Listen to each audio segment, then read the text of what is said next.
Everyone, welcome back to my channel. आज की इस वीडियो में हम लोग पढ़ने वाले हैं क्लास 7 सिविक्स का chapter directive principles of state policy.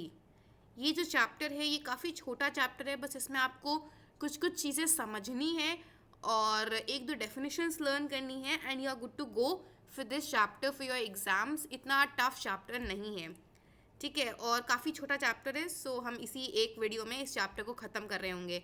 Without wasting an time, let's get started. Introduction से हम शुरुआत करेंगे एज यूजुअल।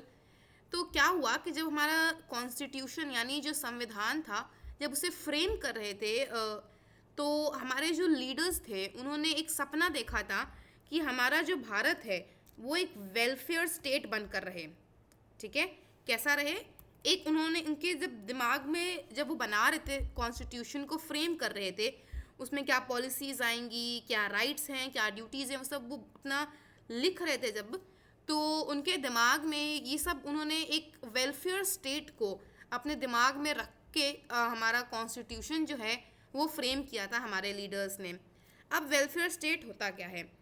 वेलफेयर स्टेट एक ऐसा स्टेट होता है, अब यहाँ पे स्टेट लिखा है, ये मत सोचना कि भारत के किसी एक राज्य एक स्टेट के बारे में सोचा था, पूरे भारत को यहाँ पे स्टेट कहा गया है। ठीक है, तो जो एक वेलफेयर स्टेट होता है वो एक ऐसा स्टेट होता है जिसमें ये जो स्टेट होता है वो सोशल और इकोनॉमिक डेवलपमेंट अपने लोगों का गारंटी करता है। अ welfare state is one in which the state guarantees social and economic development of its people. कोई एक ऐसा स्टेट जो कि अपने लोगों का, जो लोग उसमें रहते हैं उस स्टेट में, उन लोगों का सोशल और इकोनॉमिक डेवलपमेंट की गारंटी देता है, उसे वेलफेयर स्टेट कहते हैं। एंड ये एक डेफिनेशन है जो आपको लर्न करनी पड़ेगी। ये इस चैप्टर से एक frequent most commonly asked question है। ठीक है, डिफाइन वेलफेयर स्टेट। अब वेलफेयर स्टेट के फीचर्स क्या होते हैं? एक वेलफेयर स्टेट जो होता है, it is responsible for a welfare state is responsible for the wellbeing of every citizen. उस स्टेट में जितने भी लोग रहते हैं, जितने भी उसके सिटीजन्स हैं, नागरिक हैं उस स्टेट के, उसकी वेलबींग के लिए वो जिम्मेदार होता है। वेलफेयर स्टेट जो है उसका एम होता है, वेलफेयर स्टेट का बेसिक एम ही क्या होता है कि वो सोशल और इकोनॉमिक जस्टिस प्रोवाइड करे अपने सारे सिटीजन्स को, ताकि उनका सोशल और इकोनॉमिक डेवलपमेंट हो सके। ठीक है, जो एक वेलफेयर स्टेट होता है वो गारंटी करता है कि हर सिटीजन को इक्वल अपॉर्चुनिटीज़ मिले और कोई भी डिस्क्रिमिनेशन ना हो। ठीक है, वेलफेयर स्टेट ये भी गारंटी करता है कि जो वेल्थ है उसका फेयर डिस्ट्रीब्यूशन हो, यानी ऐसा नहीं कि कोई इंसान बहुत ज़्यादा अमीर है और कोई बहुत ज़्यादा गरीब है। ठीक है, ऐसा नहीं, फेयर डिस्ट्रीब्यूशन ऑफ वेल्थ भी गारंटी करता है एक वेलफेयर स्टेट। अब बात करें अगर हम directive principles of state policy की, तो directive principles of state policy जो है हमारे कॉन्स्टिट्यूशन के कई सारे जो पार्ट्स हैं, उनमें से पार्ट 4 में डायरेक्टिव प्रिंसिपल्स हमारे इंडियन कॉन्स्टिट्यूशन में है। ठीक है, जो directive principles of state policy हैं ये हमारे कॉन्स्टिट्यूशन के पार्ट 4 में तो हैं, लेकिन इनकी अडॉप्ट हमने कहाँ से किया, कहाँ से इंस्पिरेशन ली? तो बेसिकली इनको हमने अडॉप्ट किया, सॉरी हमने नहीं, हमारे जो लीडर्स थे उन्होंने अडॉप्ट किया था कॉन्स्टिट्यूशन ऑफ आयरलैंड से। आयरलैंड का जो कॉन्स्टिट्यूशन है, जिसको Irish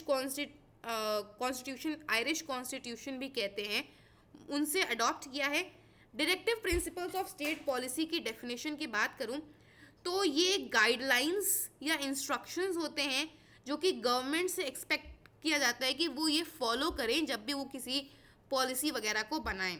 These are the guidelines और instructions that governments are expected कि वो फॉलो करें। जो ये प्रिंसिपल्स होते हैं वो एम करते हैं कि एक वेलफेयर स्टेट जो है वो स्टैब्लिश कर सकें।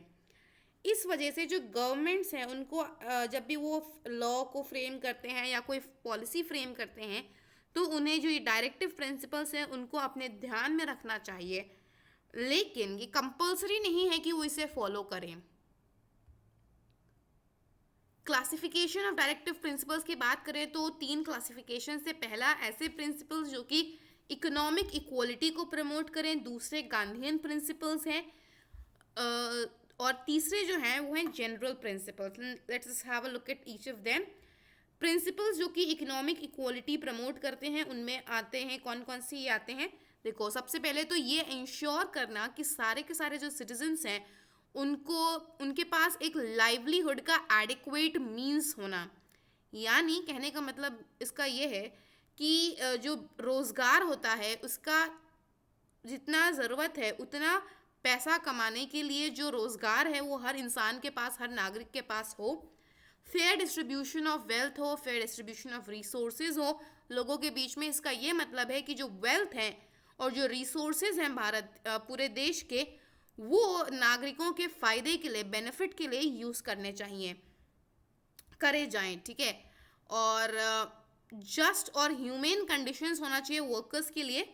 और ये अलग पॉइंट है, मिस हो गया थोड़ा सेपरेट करने में। Equal pay for equal work for both men and women. देखो, सबसे पहले तो just and humane conditions for workers का ये मतलब है कि ऐसा नहीं हो, जिस जगह पे वो काम कर रहे हैं वो बहुत, उसकी जो कंडीशंस है वो बहुत ख़राब नहीं होनी चाहिए। जैसे आपने कहीं शायद पढ़ा हो, देखा हो न्यूज़पेपर वगैरह में, जो फैक्ट्रीज होती हैं वहाँ पर अक्सर अक्सर पाया गया है कि जो वर्कर्स हैं उनकी जो कंडीशंस है, मतलब जहाँ पे वो काम कर रहे हैं उस जगह की हालत सही नहीं होती है। तो ऐसा नहीं होना चाहिए, ह्यूमेन और जस्ट कंडीशंस होनी चाहिए, ताकि मतलब बेसिकली नॉर्मल कंडीशन होनी, ऐसी नहीं होनी चाहिए कि किसी इंसान के लिए वहाँ पे सर्वाइव करना मुश्किल हो, ठीक है। Than equal pay for equal work for both men and women. कहने का मतलब ये है, कई बार ये भी होता है कि अगर कोई आदमी कोई काम कर रहा है, अगर फॉर लेट्स से कोई आदमी 5 घंटे काम कर रहा है और उसको 100 रुपये मिल रहे हैं, तो वहीं पे ये देखा गया है कि कोई औरत अगर 5 घंटे वही काम करेगी तो उसको 100 रुपये नहीं दिए जाके, कभी 80, कभी 50, उसके मतलब जो आदमी ने जितना काम किया है उसको जितना सेम काम के लिए पैसा मिल रहा है उससे कम सेम काम के लिए औरत को पैसा दिया जाता है। पर ऐसा नहीं होना चाहिए। इट शुड ऑलवेज बी कि अगर एक आदमी ने एक काम किया है एक पर्टिकुलर टाइम पीरियड के लिए और उसको एक्स अमाउंट मिल रहा है, तो औरत को भी वही एक्स अमाउंट मिलना चाहिए अगर वो वही काम कर रही है for the same time period, ठीक है। जो अनएम्प्लॉयड हैं, ओल्ड हैं, जो बीमार हैं और जिनकी स्पेशल नीड्स होती हैं, उनके लिए स्पेशल नीड्स से यहाँ पे बेसिकली मतलब है लोगों का जो इनको थोड़ी सी प्रॉब्लम होती है, basically we talking about the disabled people, ठीक है। उनको, ऐसे जो लोग हैं अनएम्प्लॉयड, ओल्ड, सिक और जो डिसेबल्ड हैं जिनकी स्पेशल नीड्स हैं, उनको असिस्टेंस प्रोवाइड करना चाहिए। और ये ध्यान रखना चाहिए कि सारे सारे जो सिटीजन्स हैं वो राइट टू वर्क एंजॉय कर पाएँ। जो ऑल वर्कर्स हैं, जो सारे सारे वर्कर्स हैं, उनको एक लिविंग वेज मिले, यानी सॉरी इतना पैसा मिले जिससे वो अपनी बेसिक नीड्स पूरी कर सकें, जैसे कि खाना, पानी, क्लोथिंग, कपड़े और शेल्टर, रहने की जगह, ठीक है। ये एक इम्पॉर्टेंट है। और ये राइट टू वर्क वाला ध्यान रखना। Participation of workers in the management of industries में, इंडस्ट्रीज की मैनेजमेंट में वर्कर्स का पार्टिसिपेशन होना।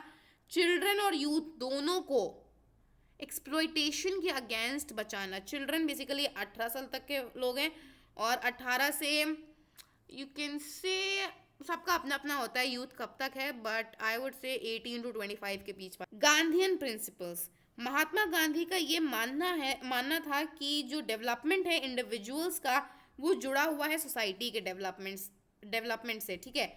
उन्होंने स्ट्रेस इस बात पे, उनका एम्फेसिस था कि जो गांव है उनको फिर से बनाया जाए, कॉटेज इंडस्ट्रीज जो है उनको प्रमोट करें, और इनइक्वालिटीज जितनी भी प्रकार की हैं, चाहे रेस के बीच में, कास्ट में, जेंडर में, रिलीजन में, इन सारी इनइक्वालिटीज़ को ख़त्म करना, बेसिकली सारे डिस्क्रिमिनेशंस को ख़त्म करना पर उनका स्ट्रेस था। 3 चीज़ों पे गांधी जी ने स्ट्रेस दिया था: rebuilding villages, promoting cottage industries and ending all forms of inequalities.